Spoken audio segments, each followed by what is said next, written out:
Hi, welcome to another episode of Silver Fox Scotland.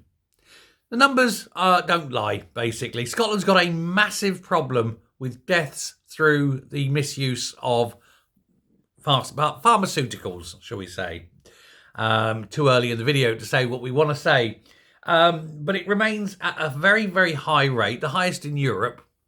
And it seems to be an ever-increasing problem. No one seems to be wanting to deal with the root cause, which is the supply, or the other root cause, which of course is the miserable life most Scots are having, thanks to 17 years, nearly 18 years now, of SNP misrule, with society breaking down, no jobs, no investment, nothing for people to do. They could go and drink, perhaps, but alas, artificially inflating the price of booze means that going to the corner boys and getting a little bit of what you fancy works out cheaper than actually buying a bottle of scotch. And this, of course, leads to overdoses and all sorts of problems. What's worse, of course, and what you could actually call the national shame, is that funding to deal with these problems and to get people off these products has been cut. So it's almost as though the SNP know the problem exists and are deliberately cutting the funding, perhaps working on the principle that if people keep taking it and dying, the problem will cure itself. Seems a very cruel and inhumane way to deal with a problem. They've cut funding by 7% in real terms.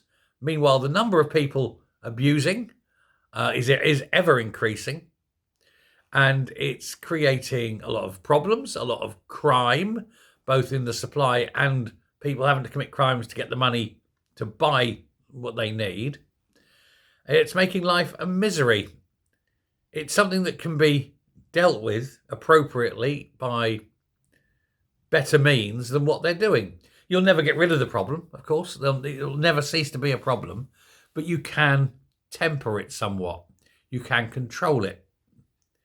Now, I know Glasgow is experimenting with shooting galleries, legalised. Well, not legalised as such, but not criminalised. So basically, if it goes on there, please turn a blind eye officially. That's how it's dealt with. What they're going to do there is it's a safe place for it to happen.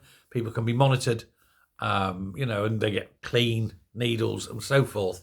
So that, they're going to do it anyway. At least they're doing it somewhere safe. And I suppose that is a start. Another start I've always maintained is that you have an official government supply. And then it's clean, you know what's in it, you know the strength of it, and it's supplied. And it removes a lot of the crime out of the system. There's many approaches. What can you say? What can you do? It's a problem with no real solution. It's a problem with only sticking plasters. But if you're not even buying the sticking plasters, it's never going to sort itself out, is it? It's another fail, I think, from this government. Let me know what you think. Take care. Bye.